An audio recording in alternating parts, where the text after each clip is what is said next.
Hi, I'm Peter J. Ray. Welcome to Adventures in History.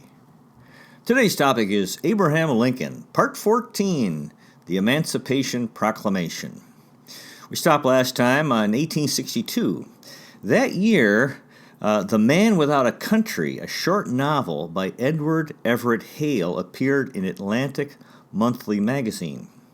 Charles Fuller, a Union soldier from the 61st Regiment in New York, wrote, quote, "It made a deep impression on my mind, and it confirmed the sentiment I have cherished that it was well worth hardship, wounds, loss of limbs, or life itself, even to have a hand in preserving in its integrity such a country as ours."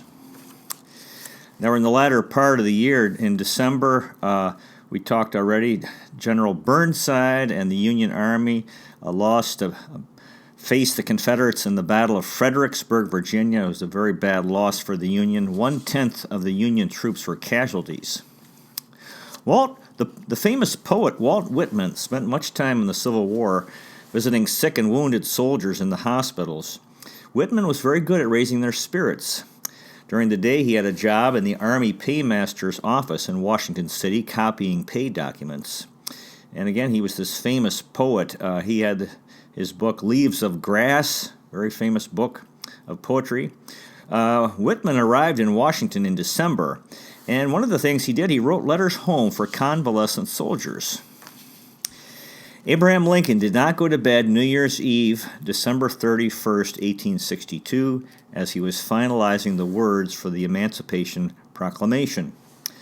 Critics of the Civil War started calling it Mr. Lincoln's War, and asked how long would the war go on. There was a large crowd at the White House on January 1st for the annual New Year's Day reception. At 12 o'clock noon, the doors opened, and Abraham and the First Lady Mary visit the public in the Blue Room. President Lincoln's hands became swollen from handshaking. 2 o'clock p.m., the crowds left, and after that, President Lincoln signed the Emancipation Proclamation, and he said, quote, "I never in my life felt more certain that I was doing right in signing that paper." The Emancipation Proclamation turned Union armies into armies of liberation wherever they advanced in the South, in the Confederacy. Regarding January 1st, Stephen B. Oates, biographer of Lincoln, wrote, quote, "What had begun as a 90-day skirmish to restore the old Union had swelled into a cataclysmic upheaval, forcing Abraham Lincoln to hurl the Emancipation Proclamation like a lance at the heart of the rebel South."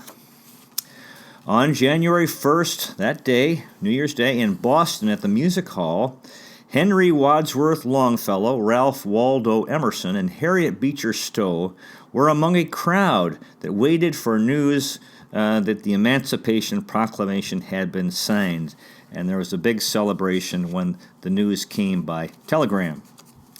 Happy day. President Lincoln liked General Burnside, and Burnside accepted responsibility for the defeat at Fredericksburg and wanted to resign. However, President Lincoln would not accept his resignation. On January 19th, General Burnside ordered the 130,000 Union Army under his control to march up the Rappahannock River in northern Virginia. There were 3 weeks of rain, and got too muddy, so they had to return to their winter quarters. By January 25th, President Lincoln did decide to replace General Burnside, with Joe Hooker. They called him Fighting Joe. And President Lincoln was honest with Hooker, and Hooker loved Abraham Lincoln. President Lincoln wrote a letter to Hooker, and he was actually criticized him for his political conniving against General Burnside. And Hooker responded, quote, "That is just such a letter as a father might write to a son. It is a beautiful letter, and although I think he was harder on me than I deserved, I will say I love the man who wrote it." Yeah, this was one of the problems in the war, these generals sort of fighting for power and conniving against each other, which obviously hurt the war effort. One of the other generals was General Mead, who had this common problem that he did not understand that the Confederate Army, Robert E. Lee's army, was the target, not Richmond, Virginia. They could take Richmond, but that wouldn't end the war. For the Emancipation Proclamation to be a success, there needed to be military success to free the slaves. Most Union soldiers did not enlist to end slavery. There was talk about the possibility of having black soldiers in the Union Army. Frederick Douglass, the leader for African Americans at the time, said, quote, "The colored man only waits for honorable admission to the service of the country. They know that who would be free themselves must strike the blow, and they long for the opportunity to strike that blow." Interesting thing, during 1863, the King of Siam, now known as Thailand in Southeast Asia, offered President Lincoln stock breeding elephants, and Lincoln responded that the United States did not reach the latitude for the multiplication of elephants. I guess that did not push through. Also, interestingly, the Tsar of Russia was in favor of the Union, even though the people of Russia were pretty much slaves. Now, another thing, during President Lincoln's presidency, there were 8 seances held at the White House as Mary attempted to communicate with their son Willie, who died. Another interesting thing, during that year, General Tom Thumb, he was so-called General Tom Thumb, came to the White House for a midget. He was a dwarf, a circus performer, 3 feet 3 inches tall, and President Lincoln very much enjoyed the visit of Tom Thumb at the White House. President Lincoln was close with his son Tad, who was 9 years old in 1863. Tad was you could say a slow developer. He still could not dress himself. He could not read or write. Their older son, Robert, they'd had 2 surviving sons. They'd lost 2 already. Robert was at Harvard. He was not close to his father. President Lincoln was close to his 2 secretaries, John Nicolay and John Hay. President Lincoln decided that he needed to cultivate religion and morality among the Union troops. In the second year of the war, the government spent $1.5 million on Christian chaplains. The Christian Commission spent $2 million, produced 2 million free Bibles for the troops, and 18 million copies of religious newspapers.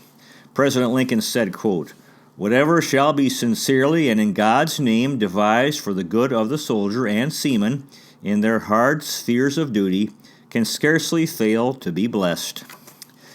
In Lawrence County, Pennsylvania, that area was settled by Cromwellian Covenanters. These were people who supported Oliver Cromwell in the Civil War, and they got their regiment was nicknamed the Roundheads because that's what they were called in England, the supporters of Cromwell. And they said, quote, "Men that will hold slavery to be a sin against God and a crime against humanity, and will carry their Bibles into battle." There was a blockade of southern ports ongoing, a cotton shortage as a result in Great Britain. The South could not sell their very valuable cotton, and textile mills in Great Britain were closed. Hundreds of thousands of British workers were unemployed. However, with the Emancipation Proclamation, the British public opinion very much came to support the North, and what they saw is freedom against the South and slavery. And they saw this as a universal struggle for justice. So the common people could see that they identified with freeing the slaves and fighting slavery. Now, there's always people have resentments, and we have conflict in life. And regarding resentment, President Lincoln said, quote, "Perhaps I have too little of it, but I never thought it paid. A man has not the time to spend half his life in quarrels. If a man ceases to attack me, I never remember the past against him." So in other words, he was very forgiving. Now, he got a lot of criticism, so this was really important for him, not to waste time being angry at people and being willing to reconcile with his critics in the interest of the national welfare. President Lincoln said, quote, "I have endured a great deal of ridicule without much malice, and have received a great deal of kindness, not quite free from ridicule. I am used to it." So he had a good attitude. He took a lot of criticism.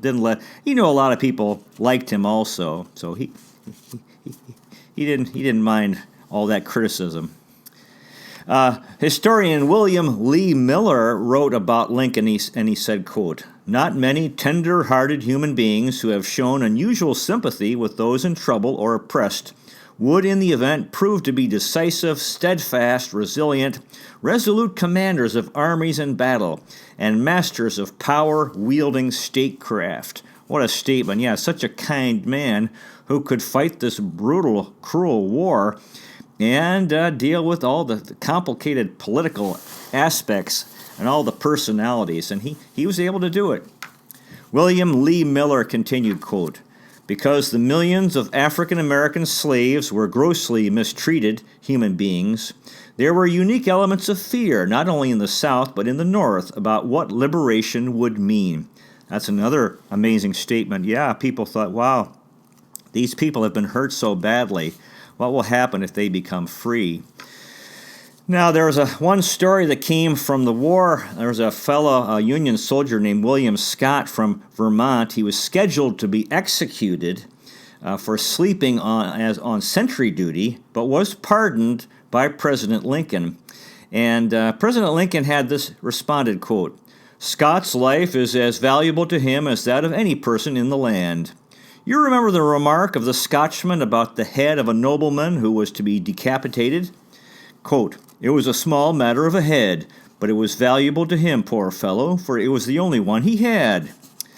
Yeah, this William Scott, he was a Union soldier, 3rd Vermont Infantry. He was sentenced to death for sleeping on guard duty, but he was pardoned right while facing the firing squad, pardoned by President Lincoln. The pardon came right before he would have died. He returned to his regiment, and he died in battle at Lee's Mill, Virginia, in April of 1862. Now, the story of his life, of this man who had been, this whole drama, who had been scheduled for execution, pardoned, but then died later, a poem was written about his life by Mr. James E. Murdoch, an elocutionist, and he read this long, very nice poem to a White House audience, including President Lincoln and Mary. The title of the poem is The Sleeping Sentinel by Francis de Haas Hanvier. Quote, "'Twas in the sultry winter time, as war's red records show, when patriot armies rose to meet a fratricidal foe, when from the north and east and west, like the upheaving sea, swept forth Columbia's sons to make our country truly free. Within a prison's dismal walls, where shadows veiled decay, in fetters on a heap of straw, a youthful soldier lay, heartbroken, hopeless, and forlorn, with short and feverish breath. He waited but the appointed hour to die a culprit's death. Yet but a few weeks before, untroubled with a care, he roamed at will and freely drew his native mountain air, where sparkling streams leap mossy rocks from many a woodland font, and waving elms and grassy slopes give beauty to Vermont, where dwelling in a humble cot, a tiller of the soil, encircled by a mother's love, he shared a father's toil, till borne upon the wailing winds, his suffering country's cry fired his young heart with fervent zeal for her to live or die. Then left he all a few fond tears, by firmness half concealed, a blessing and a parting prayer, and he was in the field of strife, whose dews are blood, whose breezes war's hot breath, whose fruits are garnered in the grave, whose husbandman is death. Without a murmur he endured a service new and hard, but wearied with a toilsome march, it chanced one night on guard. He sank exhausted at his post, and the gray morning found his prostrate form, a sentinel asleep upon the ground. So in the silence of the night, aweary on the sod, sank the disciples, watching near the suffering Son of God. Yet Jesus, with compassion moved, beheld their heavy eyes, and though betrayed to ruthless foes, forgiving, bade them rise. But God is love, and finite minds can faintly comprehend How gentle mercy in his rule may with stern justice blend. And this poor soldier, seized and bound, found none to justify, while war's inexorable law decreed that he must die. 'Twas night. In a secluded room with measured tread and slow, a statesman of commanding mien paced gravely to and fro. Oppressed he pondered on a land by civil discord rent, on brothers armed in deadly strife. It was the President. The woes of 30 millions filled his burdened heart with grief. Embattled hosts on land and sea acknowledged him their chief. And yet, amid the din of war, he heard the plaintive cry of that poor soldier as he lay in prison, doomed to die. 'Twas morning. On a tented field and through the heated haze, flashed back from lines of burnished arms the sun's effulgent blaze, while from a somber prison house, seen slowly to emerge, a sad procession o'er the sward moved to a muffled dirge. And in the midst, with faltering step and pale and anxious face, in manacles between two guards, a soldier had his place. A youth led out to die, and yet it was not death, but shame, that smote his gallant heart, with dread and shock his manly frame. Still on before the marshaled ranks the train pursued its way, up to the designated spot wherein a coffin lay. His coffin, and with reeling brain, despairing, desolate, he took his station by its side, abandoned to his fate. Then came across his wavering sight strange pictures in the air. He saw his distant mountain home. He saw his parents there. He saw them bowed with hopeless grief through fast declining years. He saw a nameless grave, and then the vision closed in tears. Yet once again in double file advancing then he saw 12 comrades sternly set apart to execute the law, but saw no more. His senses swam, deep darkness settled round. Then suddenly was heard the noise of steeds and wheels approach, and rolling through the cloud of dust appeared a stately coach. On past the guards and through the field its rapid course was bent, till halting mid the lines was seen the nation's president. He came to save that stricken soul now waking from despair, and from 1,000 voices rose a shout which rent the air. The pardoned soldier understood the tones of jubilee, and bounding from his fetters, blessed the hand that made him free.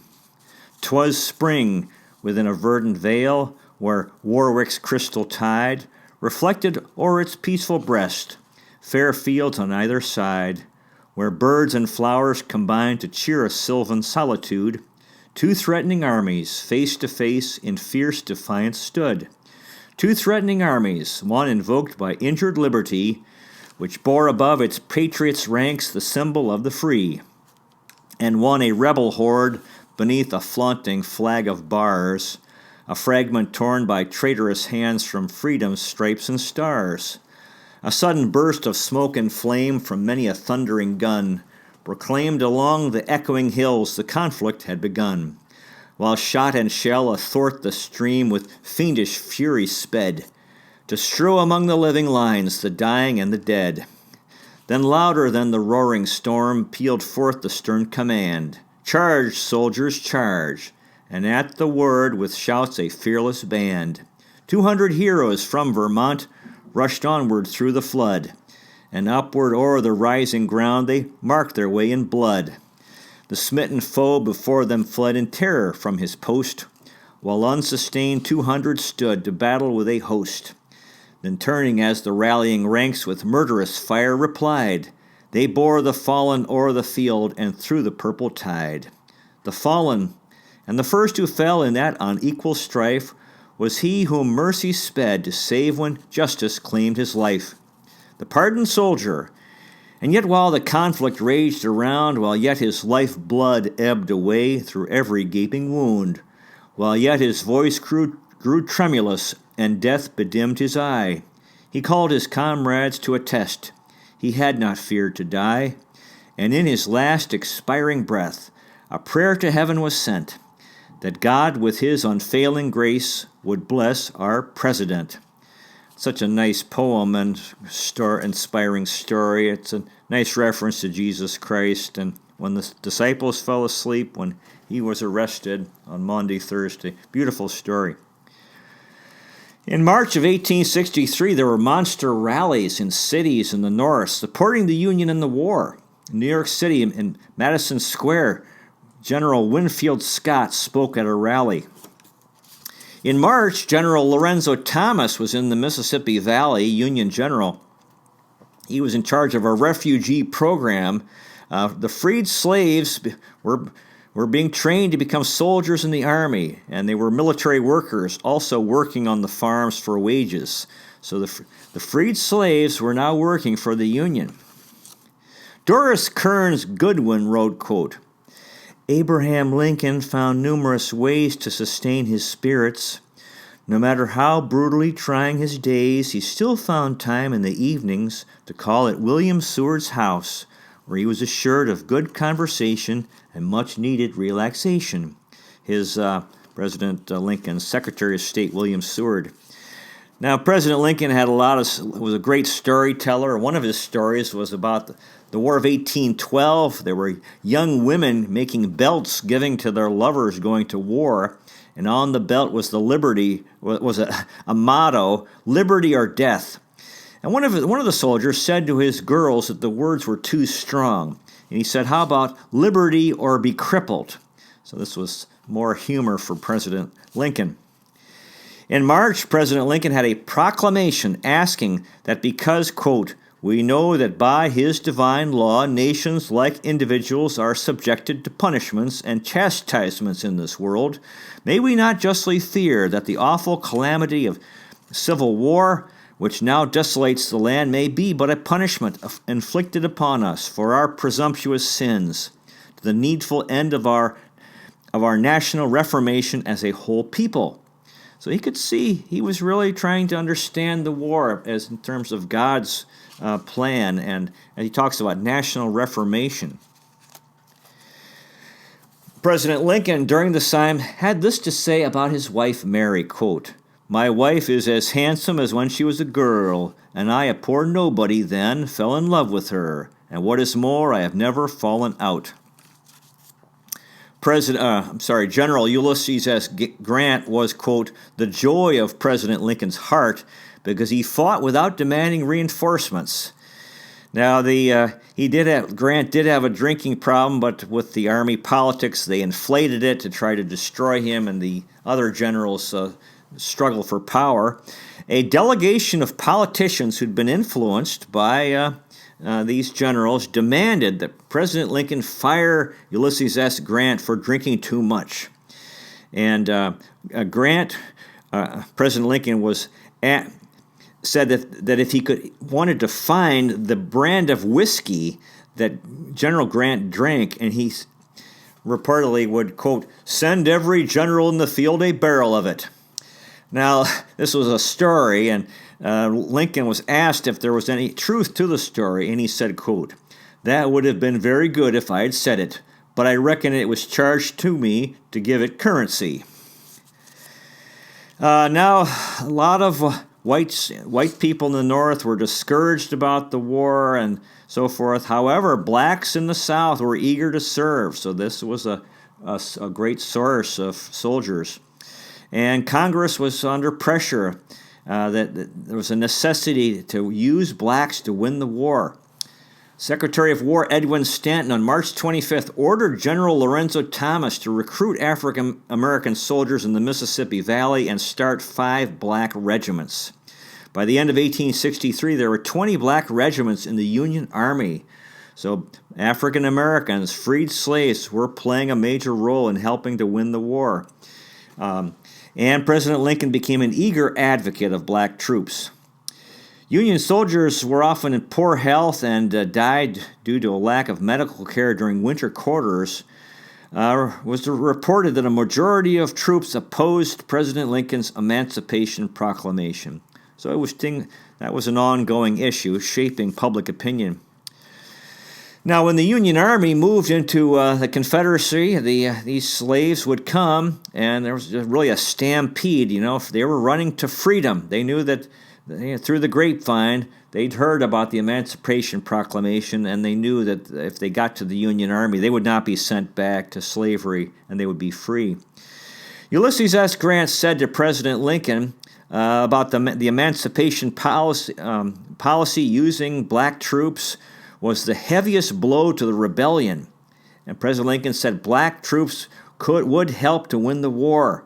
They had a tremendous motivation. They were fighting for freedom for themselves and their whole people. And President Lincoln said once they'd been promised freedom, that promise must be kept. And black troops did help win the war. That's a very important point. The 54th Massachusetts Colored Regiment, which was a black regiment, on July 18th stormed the rampart at Fort Wagner in Charleston, South Carolina. They had 1,500 casualties, 246 killed, 880 wounded, and 390 missing. There was a very good movie made about that part of the war. In March of 1863, Walt Whitman spent most of his time at the Armory Square Hospital in Washington City, visiting the sick and wounded soldiers, bringing them kindness, food, and money. Very important work. Good job by Walt Whitman. Now, there was one of the problems was desertions. That's why really they needed the black troops a lot. Not only through the Union was constantly losing soldiers through death and being wounded, and guys just leaving.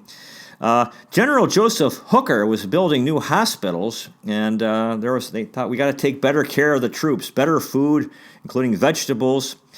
There was an implementation of President Lincoln's order from November of '62 that there should be an orderly observance of the Sabbath or Sunday as the best sentiment of a Christian people. General Hooker's headquarters became a gathering place for female camp followers. And this is where you get the word hooker as another word for prostitute. In April of '63, President Lincoln visited General Hooker's headquarters in Falmouth in northern Virginia. At the time, he went through all the hospital tents there and talked with countless soldiers, listened with endless patience to the stories of these soldiers, offering them kindness and comfort. So things like that were really helpful to the morale of the Union Army. President Lincoln to Generals Hooker and Darius Couch said, quote, "Gentlemen, in your next battle, put in all your men." And sometimes they wouldn't put they'd keep some, I guess, for security, and they really needed all to fight these battles. President Lincoln believed General Hooker was overconfident. Lincoln had not yet met General Ulysses S. Grant. Grant was in the West, the Mississippi River Valley, and, of course, transportation was very slow. But Lincoln liked what he heard about Grant. That Grant was spare. He had these short communications with Washington. He didn't care about rank. He never asked for reinforcements, and he was ready every day to fight.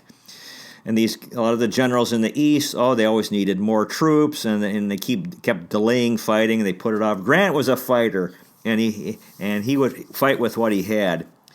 And again, the stories of him drinking never ended, and he did have a drinking problem, but they blew it up. Grant was the best general in the war. One problem Grant had was trying to stop the cotton trade in the Mississippi River Valley, because cotton was so valuable, and it was being traded illegally. And it was like trading with the enemy. The South was getting money. The North needed cotton, actually, for Union Army uniforms, among other things. Clothing is very important, and the South needed money. So even though the war was going, there was this illegal trade between North and South. General Grant, this trade was being facilitated by, among others, Jewish traders, and Grant was working to stop that. He actually had banned all Jewish people from the Mississippi Valley, and that order was revoked by President Lincoln later. President Lincoln understood that control of the Mississippi would cut the Confederacy in two. The fortress town of Vicksburg, Mississippi, was very strategic. That's the thing they needed to get to control the whole Mississippi River. General Grant was very modest. He was honest. President Lincoln believed in Grant. So the siege of Vicksburg, Mississippi, was planned along with artillery fire. Now, Grant's troops down in the Mississippi River, morale was low. There was a lot of sickness and dysentery, typhoid, pneumonia. Also during this time, there were anti-war protests in the winter of spring of 1863. Ohio Congressman Clement Vallandigham proposed to pull the Union troops from the South and negotiate an armistice. In President Lincoln's home state of Illinois, the legislature passed a resolution criticizing the federal government, calling for an armistice and an end to the war. March 3rd was the Conscription Act, the first federal military draft. Every male between ages 20 to 45 had to serve for 3 years in the military or till the end of the war. You can see this need for troops. The protesters called the act unconstitutional. There was a fear that the Emancipation Proclamation that blacks would move north and take jobs from white people. Clement Vallandigham returned to Dayton, Ohio to a hero's welcome. People there wanted the war ended, and Congress adjourned. And this is the early spring of March of 1863.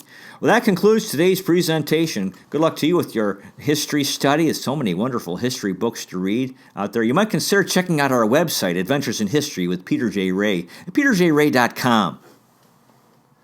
So far, we've made 729 history videos in 8 areas: world history, American history, book reviews, poetic tours, Cleveland baseball, family history, autobiography, and Cleveland basketball. There's a donate feature on the website, Adventures in History with Peter J. Ray. You might consider making a donation to support our work. If you live in Metro Manila, Philippines, and are looking for a high school, you might consider Restless Educational Center. Restless is located on Allenby Street in San Juan, Metro Manila, Philippines. At Restless, we specialize in helping young people who have had difficulty in the larger traditional high schools. We strive to create a warm, supportive community and make school interesting for the students so they enjoy learning and going to school. And the website is restless.education, RESALEST. Thanks so much for watching. I really appreciate it. God bless you. Take care, and I'll see you next time.